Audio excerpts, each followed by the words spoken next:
go. Welcome to Tampa Home Talk with your host, native Tampa real estate girl, Katrina Madewell, a full-time passionate, out-of-the-box thinker with love for home ownership, kind of realtor, with nearly 30 years of combined mortgage and real estate experience. Tune in every week at this time for expert advice on everything you need to know about home ownership, finance, maintaining great credit, building wealth, and making your everyday life better, and how you can be financially successful today and tomorrow.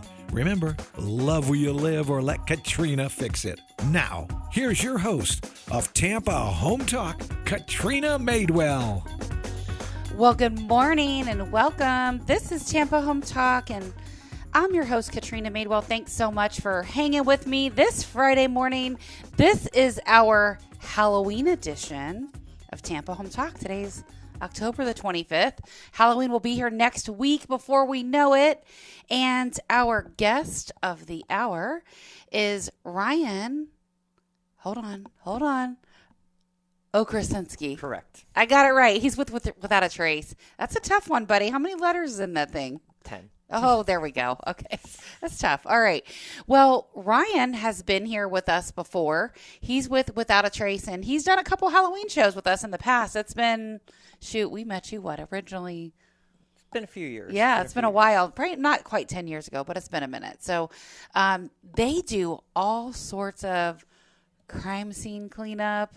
What else? Like you do other stuff besides crime scene cleanup, We really right? look at ourselves as an all-hazard response agency. So anything you've had to call 911 for or any kind of gross decon, we can handle. So murder, death, suicide are the biggest ones. However, hoarding cleanup, odor treatments. We've been doing some storm recovery with the recent storms we had over, especially along our coastline. We do the specialty things that a lot of people don't want to put their hands on because of the intense nature as well as the odors and chemical dangers associated with it. Have you had to pull any people out of there like after Halloween or not really? We've not had any people. The fire department and rescue usually finds them and disposes of the situation. Oh, got it. Okay. But, right. We do cleanup and treatments, so. Got it. Well, we're going to jump into our real estate numbers for the hour that are a little bit more balanced out because of the prior couple weeks with the storms and everything. Pretty much every closing that was under contract required a reinspection. They were requiring appraisers to do it.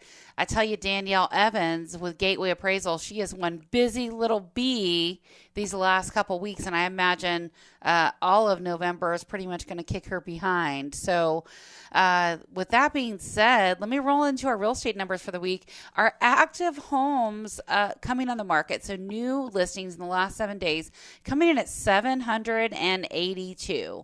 And the number of pending home sales is coming in this week at 685. You YouTubers can laugh at me because I'm putting my glasses on to read the fine print.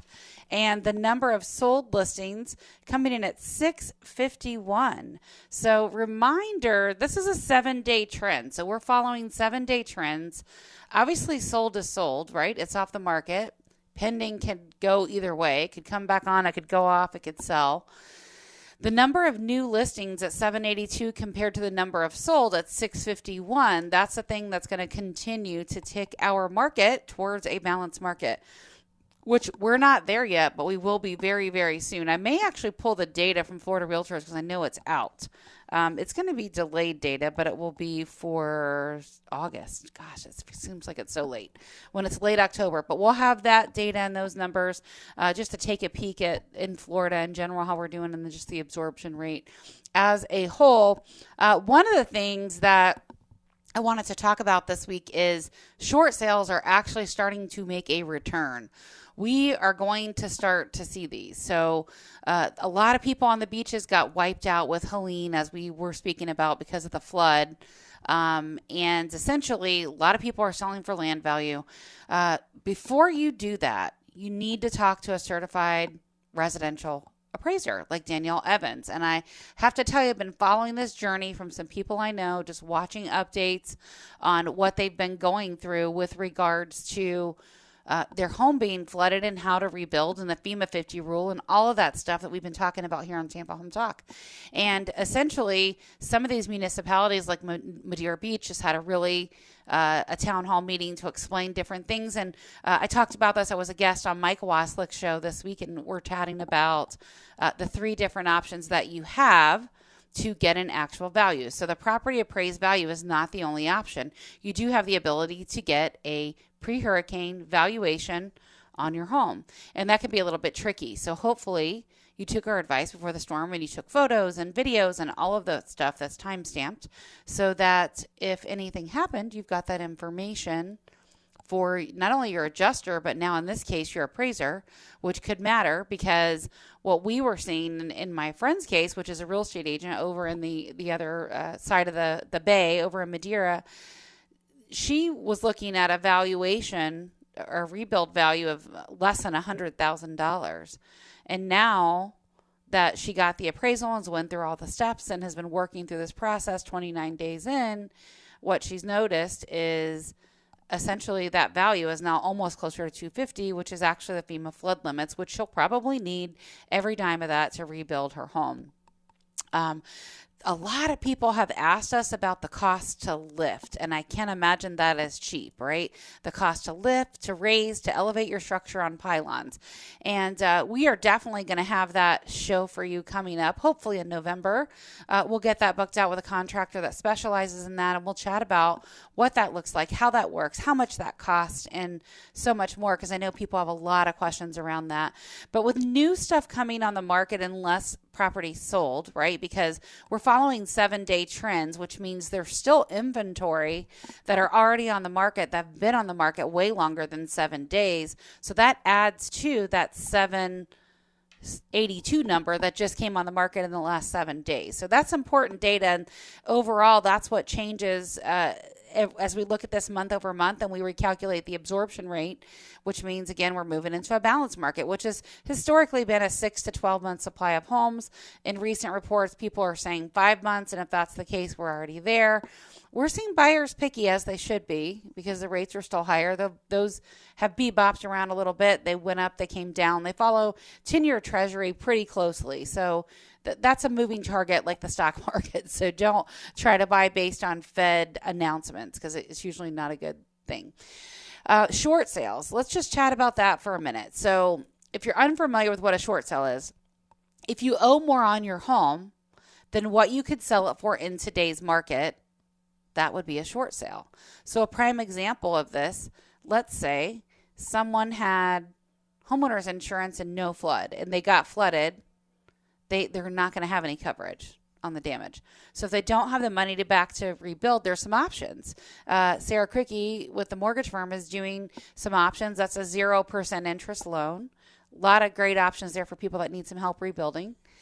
Let's say even if you had flood insurance and your max limits are $250 according to NFIP, and now let's say it's not enough to build back the house. Some people may sell for land value and pay off the mortgage and walk away. If you owe substantially more than what you could get for it damaged, or you're just way upside down, or maybe you had a home equity and it just doesn't make sense, you can do a short sale, which means basically you owe more than what it's worth, and you can ask the bank to forgive or take away or allow you to sell the home short of what's owed on it. That's how the term short sale came into play. So we'll see more and more of those as this market starts to change. Our election year is right around the corner. So within probably a couple of weeks, we should know who our presidential candidate's going to be. That may have some impact on the economy, of course. And of course, however that shakes out, whatever that looks like, we're going to keep you updated on the real estate market. We'll bring you timely, relevant guests and information as it pertains to homeownership and housing and all things Tampa Bay to make your everyday life better. And so with that being said, it's a great time to pop back over with Ryan and talk about the crime scene cleanup, because that's the premise of our show today. A little bit gruesome, but it's very right on point for Halloween, right? And we're going to talk about some of the things that he has seen in the field and what that looks like to actually clean that up, how that works. And this is probably not a job for everybody. I'm just saying. Correct. So Ryan, he began this whole journey in the industry as a firefighter and an EMT with a demolition company. Correct. Right? Yep. So talk more about that. So you met a friend that was considering this bioremediation stuff. Had a friend who worked for another company, and they had done things like Hurricane Sandy and a lot of jobs throughout the area. And like most companies, they did a great job. She needed extra help, and I went to work for them and learned a lot about the industry, which related to what I've already done as a firefighter EMT with the hazmat experience. I already had the experience in the demolition industry, so localized demolition and tear out. And I also knew about rebuilding with the handyman industry. Helped a lot of families. However, what I did notice was there was a lot of greed with this company, as well as, I would say, customer satisfaction. We'd go back for maybe an odor issue, which required a simple treatment. The family would not be very happy with another $500 to $1,000 bill, and instead of just making it right, he would walk away. And I think that is the reason why a lot of our competitors have much poorer ratings than our 5-star Google rating. We do everything we can to make it right. We try to make it affordable. You would think that's part of the contract, right? If you sign a contract to do say cleanup, you would think that it would be part of it. It's a catch-22. There is the contract, even ours, says we provide you the initial odor treatment, and if it needs an extensive additional treatment or that, it could cost extra. But in all the cases I've ever done, when we've had to go back for a second treatment, I've never charged extra. I feel that if it's not something separate, like an incident where we found a second situation, which we're going to talk about, I'm not going to charge you extra. I think I need to make sure my job is done right. You need to be happy. And for a few $100s, I would rather make it right than get a bad review. I think that's good customer service. It says a lot about who you are as a company. And let's face it, this whole situation is probably very difficult for whomever is left behind anyway. Yeah, like you said, nobody ever plans for this. It's usually very unexpected. Just like the hurricanes, there is a high cost associated with not only the cleanup but the restoration, and then you got all the dilemmas of, do you keep the home, do you sell the home?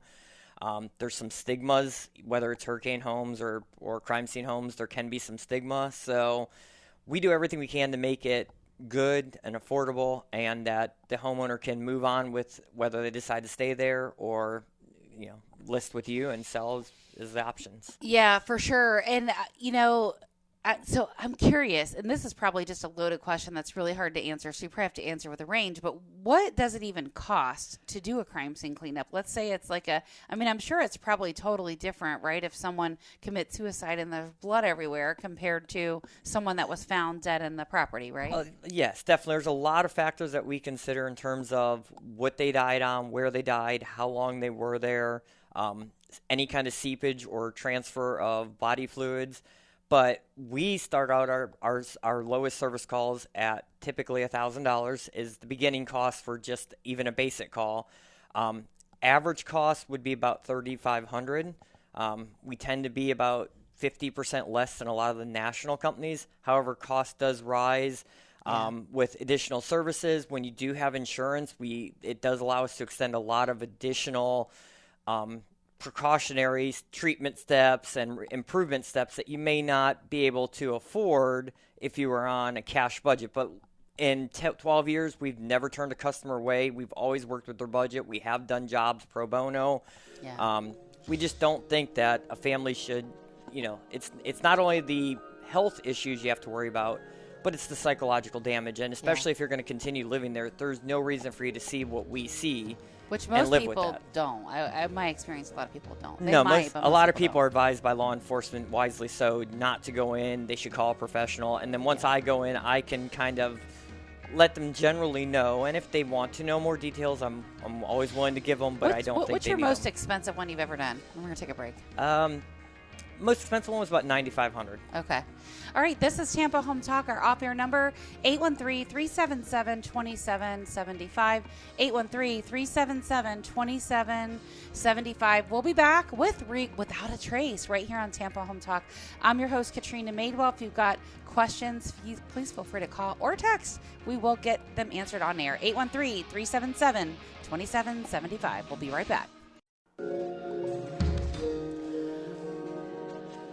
Welcome home. This is Tampa Home Talk. I'm your host, Katrina Madewell. Thanks for hanging out with us during the break. And we've got Ryan Okrasinski here with Without A Trace, and they do crime scene cleanup and all types of other biohazard. You have to call 911 and there's something to clean up afterward. That's a good way to put it. Correct. Right? Yes. So I would love to chat a little bit about some of the stuff that you see. So, and I love thank you for the bullet point outline. He gave us such great bullet points to chat on.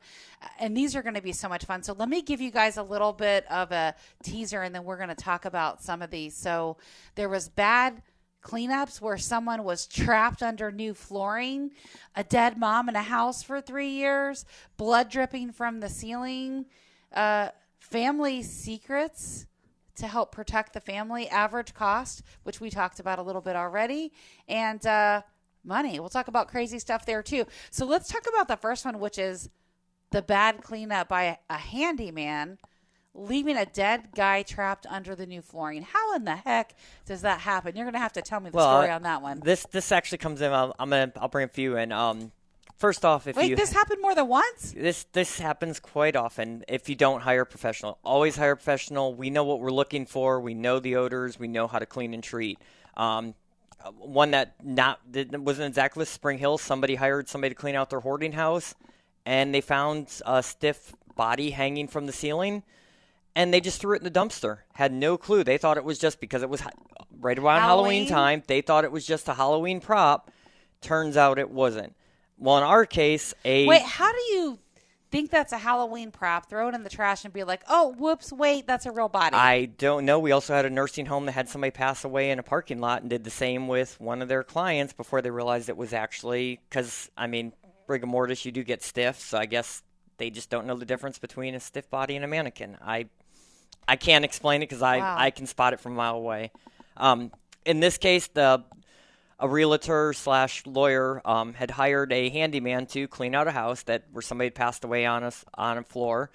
They'd been there a while, so they had seeped into the floor. The handyman came in, cleaned it out, did everything he could, put the floor down, and then when it went to listing day, they started noticing there was a lot of odor.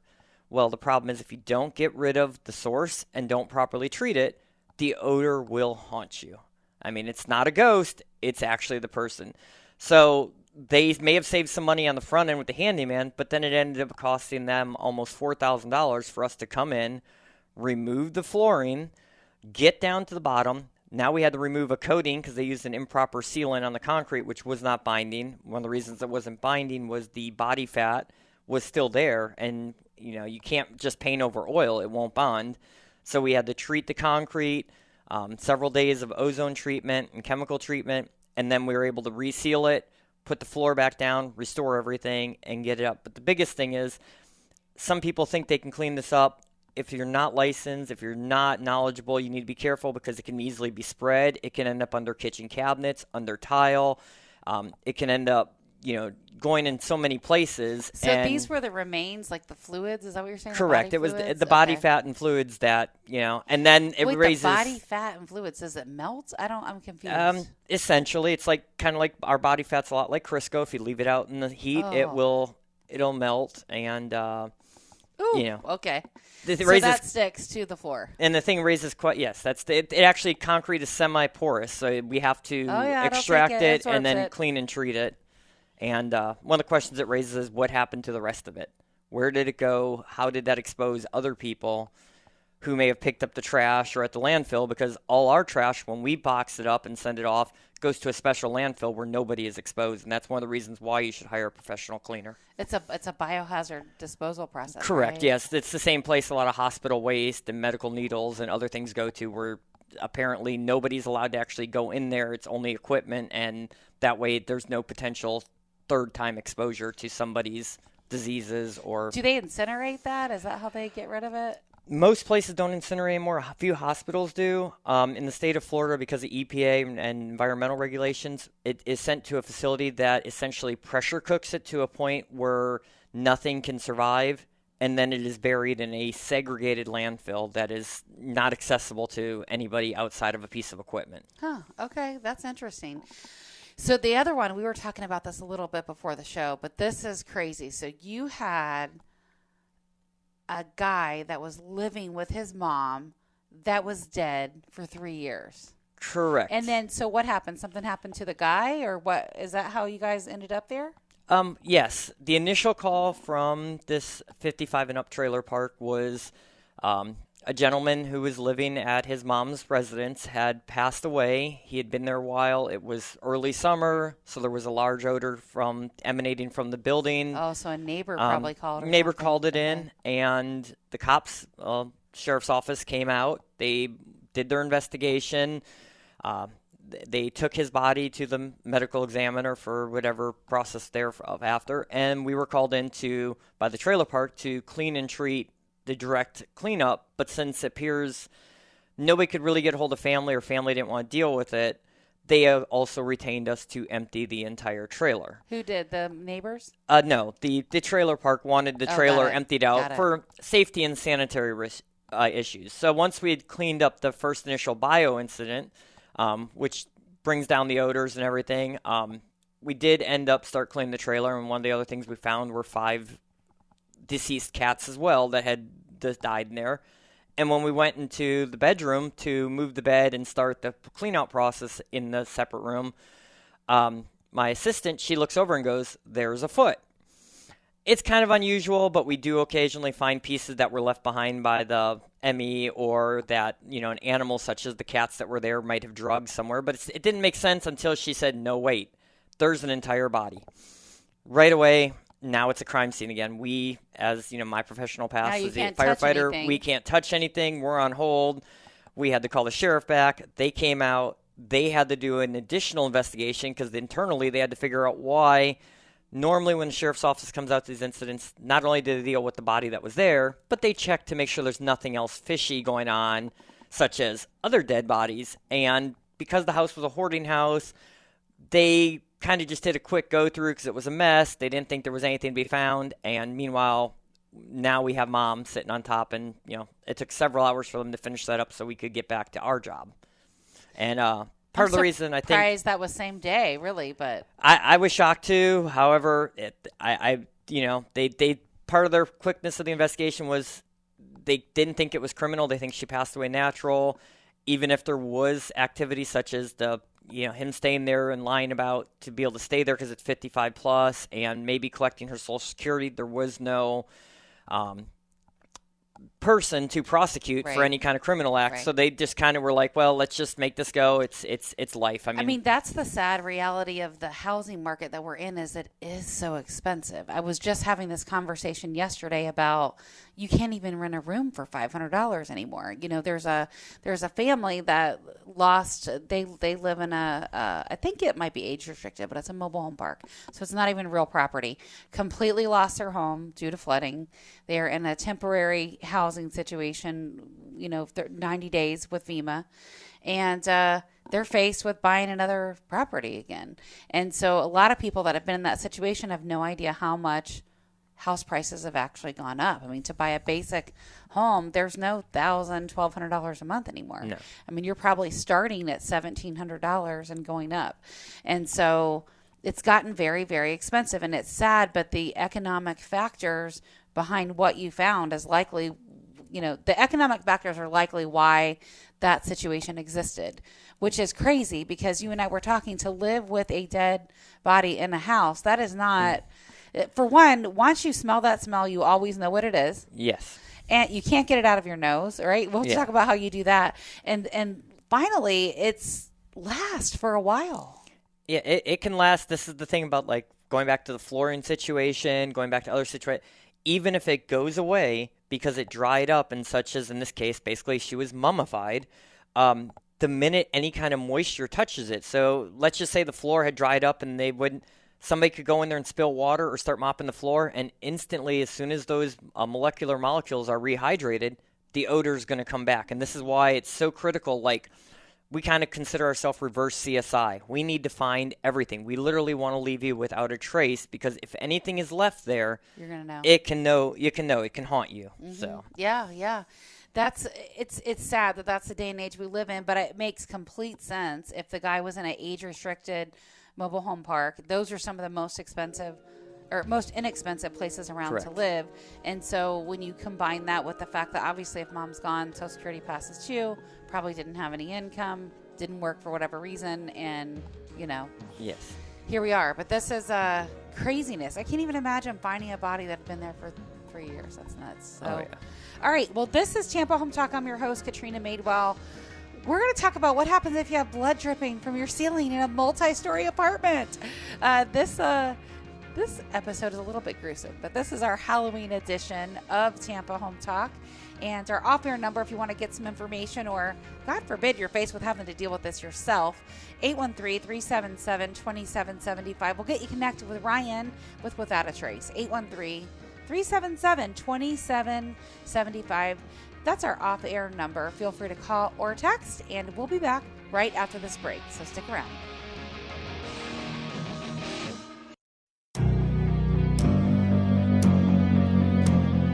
Welcome home. This is Tampa Home Talk. I'm your host, Katrina Madewell. Thanks for hanging out with us during the break.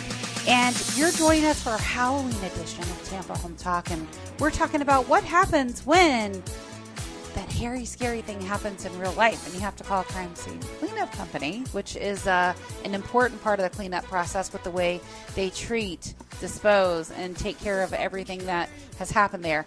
So one of the things we have on our outline is blood dripping from a ceiling in a multi-story apartment. So is this like different apartments and blood's dripping into someone else's apartment? Correct. Oh, this is kind of like your Halloween Horror Nights type of Simpsons episode where a lady in a downstairs condo, she was sitting there, went to go to the bathroom, and something dripped on her and dripped again. And when she looked up, she realized it was possibly some kind of fluid, maybe blood. Called it in. They sent somebody to the upstairs apartment to find out what's leaking, and that's when they found the person deceased that had passed away and decomposed for a short while before being found. Kind of brings up interesting questions about, who has to pay for the cleanup. The upstairs neighbor had hired us to clean up their situation. However, the downstairs, I guess they used insurance, and the condo association cleaned up that situation. This is one of those things where when somebody, if you're in a multi-story unit, the people upstairs can affect what's downstairs. And I've seen it actually go 2 to 3 floors. And this is why when situations happen, having a good investigator like myself go through and meticulously tear apart what we need to remove the source, clean and treat it, but also at the same time balance it with a cost-effective method and not tear everything out. And that's one of the ways we're able to remain affordable and help families is we don't just tear everything out, because our theory, which is very valid, is you go to the hospital all the time, people take a lot of bad stuff in there. They don't tear those rooms out every way. There is certain things that have to go. Right. There are certain process and procedures, but if you're good, you can save a lot of money as well as making sure the house is minimally impacted. So then when you go to the restoration process, it's easier to restore. I mean, there's times you have to take out drywall and flooring and things like that, but yes, there's definitely times, but some splatter on the wall, if it's properly painted, that can be cleaned and sealed if it hasn't soaked in. Flooring, it just depends on the type of flooring. It also depends on the quality of the workmanship, whether it's sealed tile and properly put down or multiple layers of tile that have never been properly sealed. So. You were talking earlier about the concrete, and yes, concrete is porous. It absorbs anything and whatever is on it. So what was your process to clean that up? Did you guys have to grind that down or re-pour the concrete, or how did that work? We will remove concrete when we have to, but in 12 years with this company, I have yet to have a spot where we had to. What we do is we scrub the surface, we get everything we can, then we use absorbent chemicals to literally wick and draw everything that we can out of the concrete, and then we have specific enzymes and a unique proprietary treatment that actually goes down into the concrete, and kind of like the ash to ashes, dust to dust theory, it takes any biological material and disintegrates it literally to dirt and sterile compound. So therefore, there's nothing dangerous. It's basically dirt in your concrete, and then we can seal it so that no water, no odor impervious, comes through. So talk about family secrets and helping protect the family. I think there's a couple things here. I'll go. We try to maintain a lot of privacy. We don't post a lot of stuff on the internet. What we do post, we try to post it that you would not be able to identify a situation, or that we would not adversely harm the family because they didn't want to see it to begin with. Right. But one thing we do help our customers with is finding documents, and we all have different lifestyles. Some of us have very unique lifestyles and choices. Some people have toys. Some people have photography. One of the services we do offer families is we will go in there and remove those things. I'm sure you don't want to know what mom has, dad has, brother. So we literally offer the service of not only, finding the dealing with the bio, but dealing with the awkward familyness of these situations. And, besides, finding those items, which most people don't want to deal with or save, we can also find things like wills, legal documents, insurance policies, because you're going to need all this going forward with the process of recovery after a death. So you guys, you find, I'm sure, everything from jewelry to coins to cash. And, we're very thorough. We've had people pass away on a couch, and we found the diamond ring in the couch, and we returned it to the family. When it comes to cash, we've done a lot of hoarding jobs where we'll bust apart the furniture, open every single book, go through every single wallet. Where do people store and hoard cash? And what's some of the oddest places you found cash? We found it everywhere. I mean, like I said, books. We had a dresser. We emptied out the drawers, and because we were disposing of it, it's best to break it down. When we broke it down, out of the backside of the dresser, $3,000 in cash had been falling out, and this is where, had you hired the wrong company, they might have just thrown the dresser in whole and missed it.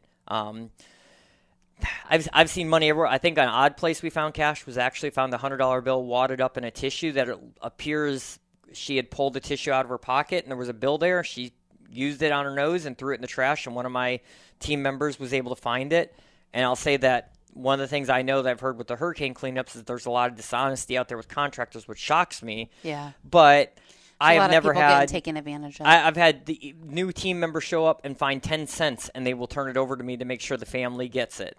The jewelry, we make sure that everything's there when we come that we can find is returned to the family, and that's one of those things that people have a peace of mind, is that knowing that their home that they're turning over to us. We've had police departments hire us to go through their offices and clean, and they don't put any, it's not put away. They trust us. We've done major corporations. Are there families that you go in maybe to do a crime scene cleanup and they say, yep, that's it, we're selling the property, we are not going to continue here, so can you go ahead and get our important stuff out, maybe wedding photos, different things like that, anything of value, and then we're going to either sell off the rest or donate it, or I don't know what they do with that. We have a wide range. We are full service, start to finish, if you need us. We have had estate sales for families. We've had families who, like you said, they come down from New York, they want certain items, we help them recover them, and then they pay us to donate or empty out the rest of the stuff. And then I've also seen the reverse, where family members have made the best of the situation in the room where the person had passed. Now, instead of being their room, becomes like a hope room, a sewing room, or craft room. And they continue to live there and live the person's memory in a good aspect. So, it's to each their own as to whether or not they can live there, I guess. It's hard to say, until you're in that position. I don't think you can properly say, oh, I would do that or I wouldn't do that. Until you've been faced with that challenge and you actually have to make that decision, I think it's hard to say. Yeah, and I'll say for myself, my son was 16 when him and his mom got in a wrong-way car crash. Somebody hit them head-on, and they passed away, and we renamed our station Christian Joseph Memorial Station 1 Tampa. Oh.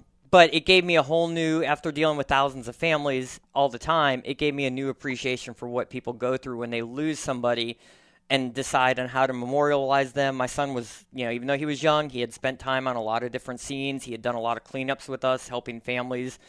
And, I wanted to make sure his memory lived on. And the same goes, I think, for everybody I deal with. I tell them, you got to make the best of it. You got to lean on your faith. Yeah. And, hopefully do some good with what life they offer to us. Yeah, it's tomorrow is not promised to anyone. That is one thing that is for sure that I've learned in my short time on this earth here is it's not promised. So you got to make the best of today, because tomorrow may or may not ever come. So I'm sure people, when they hire you, have a ton of questions, right? Like other than cost, what else do people ask you, and how do you explain the process to them? Well, we first off, when we show up, we always ask them to give us as much information as we can about what happened. And then we go ahead and do our evaluation, and then we come back to them and we walk through the process. We give them, like I said, to be affordable, we give them multiple options. There's multiple cars out there. You can have a Lexus, you can have a Toyota, you can have a Tesla. So there's, the higher the rank, the better the result. However, there's additional costs incurred with that. People ask us about, what happens with the stuff, and we can explain how it's properly disposed of. They, if they hire us to get rid of the contents, they get to make their choices. Do they want us to donate it? Do they want it thrown away? Do they want it sold? There's probably times you can't donate some stuff. No, there's a lot of stuff you can't donate. It's there is definitely an area, especially around the immediate situation, where the contents will never quite be the same. We do have, our own little restoration side of it, that if there is something special like a chair or that we can, even though it's not exactly savable, we can clean, treat, and seal it so that you don't necessarily have to get rid of it. However, we have to give you an exclusion that, it's deep down in there, but it's cleaned and treated, so it's safe. People ask us about the odor treatment, how that works. I think the biggest, the question that I've heard some people ask is whether or not they have to report it when they're buying or selling. That is a question that has no full answer in our opinion. If we've properly cleaned and treated. I can answer that. That. It's not required by law. Yeah, and that's what we understand, is that as long as it's cleaned and treated, it's been taken care of. And I've only heard something about if it's in some states, at least, if it was a violent crime. In different states have different laws and rules. Yeah. Here in Florida, which is where I'm licensed, it is not considered a material fact. So they absolutely do not have to disclose it. Whether people do or don't is entirely up to them. We leave it up to them. We just explain to them what the Florida statute says, which is what we're told. It's if someone has passed away in a property, doesn't matter if it's violent or otherwise, in Florida, it is not considered a material fact. And a couple other questions. One, they ask who pays. Now, I'll tell you, sometimes it comes down to you. If you don't have insurance, or if you in cases like commercial property, sometimes your deductibles are much higher. We try to work with that factor to offer you an affordable rate. When there is insurance, the insurance company will pay, and we do everything we can to make sure we, in our entire 12 years, one thing I'll say, the competition can't say, is that we've always been able to make it happen for what the insurance is willing to offer. Okay. And that is very important, because I've heard of companies, there was one in Newport Richey that came in, did fingerprint dust. They billed $80,000 for fingerprint dust. And the insurance company tried to settle it for $40,000. We did. News Channel 8 came out and asked us what we thought. For $80,000, we could have torn out your entire house, put new flooring, new cabinets in. There's no reason it shouldn't have cost more than $10,000 to $15,000 to clean the house. People are getting ridiculous with some of the stuff. I mean, we had some soffit and fascia and a piece of siding come off a property, and just trying to get people out there to give you an estimate. And some of these are regular people we work with, and the estimates, one of them was 4 and 5 times verbally higher what someone else gave me. Yeah. So it's just, I don't know if greed plays a part, if people just charge more, but I think definitely, whether it's hurricane damage, crime scene cleanup, or anything, get multiple estimates. Feel free to call and give, I'll give you an opinion whether or not you're going to hire me. I will say whether something's in the ballpark, but I've seen the same thing. There is a lot of greed out there, and sometimes people see insurance, they see deep pockets, and that could lead to a very bad situation, as it has with flooding, sinkholes, and roofing. They've changed our industry, that they've put cap limits on everything, and that means you, the homeowner, can't necessarily be made whole, because there is a portion of the companies out there ripping off the insurance agencies. This is Tampa Home Talk. We will be back right after this break. 813-377-2775. 813-377-2775. I'm your host, Katrina Madewell. We'll be right back.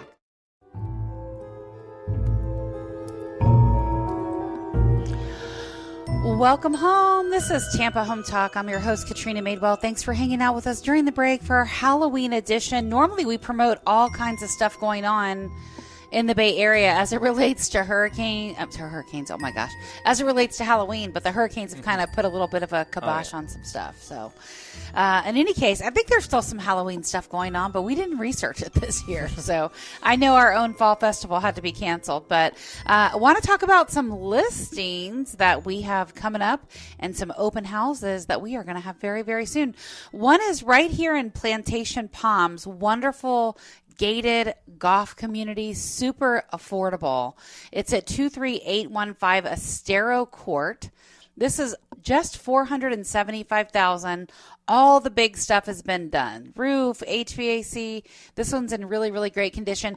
Also has a 3-car garage, and it's on almost a quarter of an acre. So just 0.24, a little bit shy of that.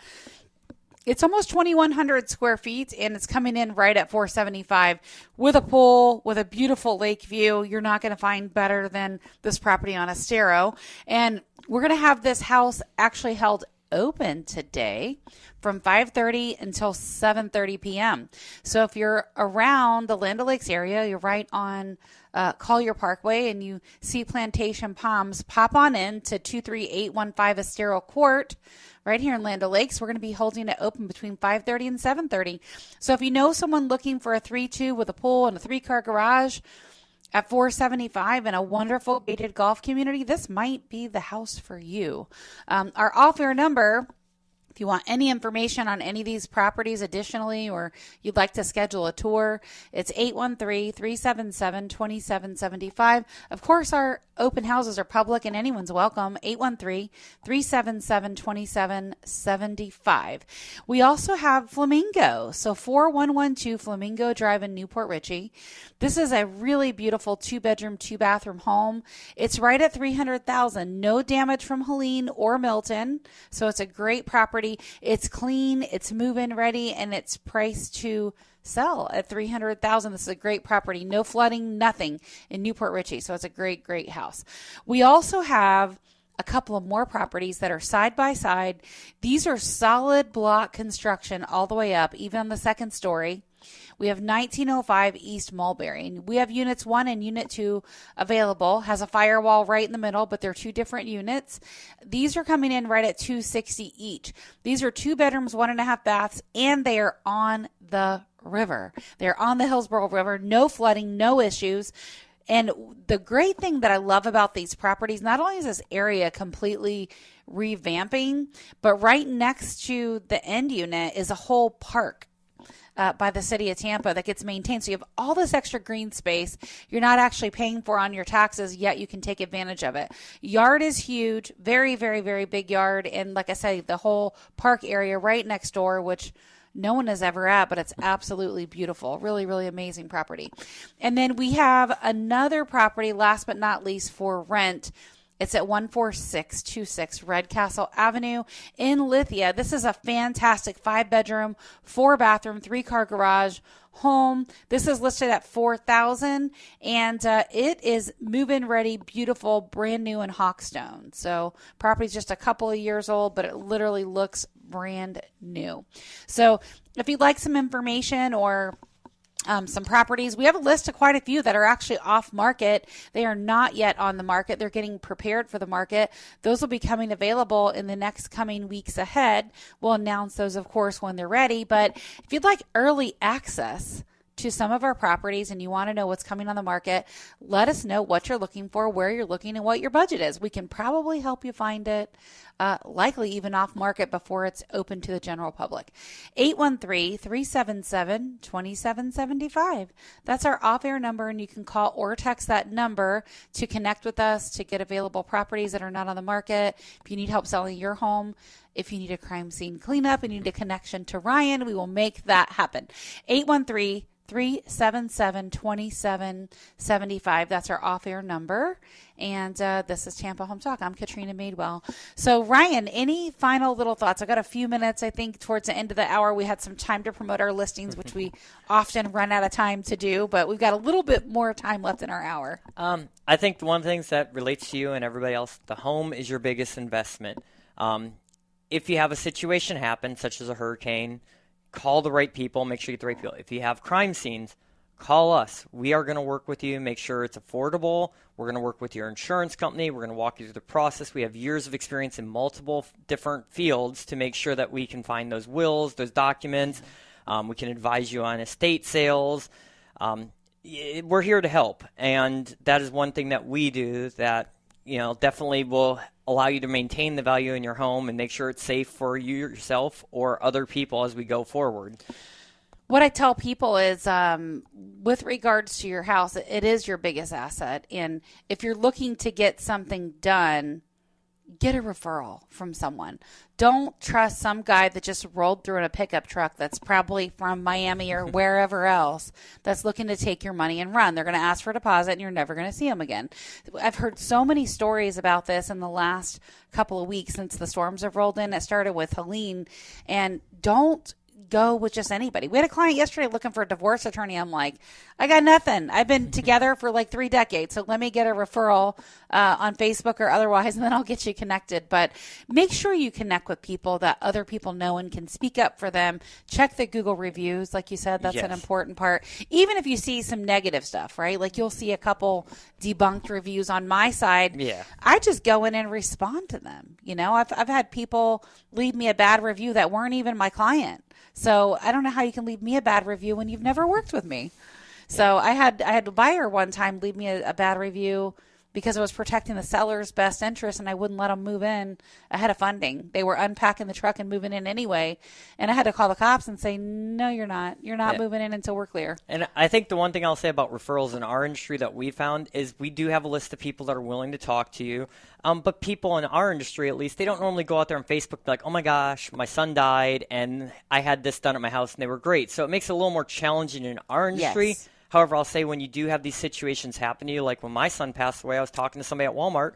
Turns out her son passed away. There is a huge network of people who've lost loved ones, have had similar situations. You're not alone. I've seen everything when it comes to crime scenes. And I can tell you, you're not the only one this has happened to. It, unfortunately, is a part of life. I'm here to help you rebuild, replace, repair, and move forward. And if you've had these situations and you have somebody else, reach out to them and let them know that companies like us are there to help. Yeah, we always want to be a resource for our clients, for our listeners. We're highly networked, and our goal is really just the mission at Tampa Home Talk was to help people keep and maintain great credit, live within your means, build wealth, and help you live your everyday life better. And so we can bring you a connection and make that happen. We want to do it. Our off-air number is 813-377-2775. You can call or text 813-377-2775. I'm your host, Katrina Madewell. This is Tampa Home Talk, and we're out. Love where you live, or my mommy will fix it. And we're out.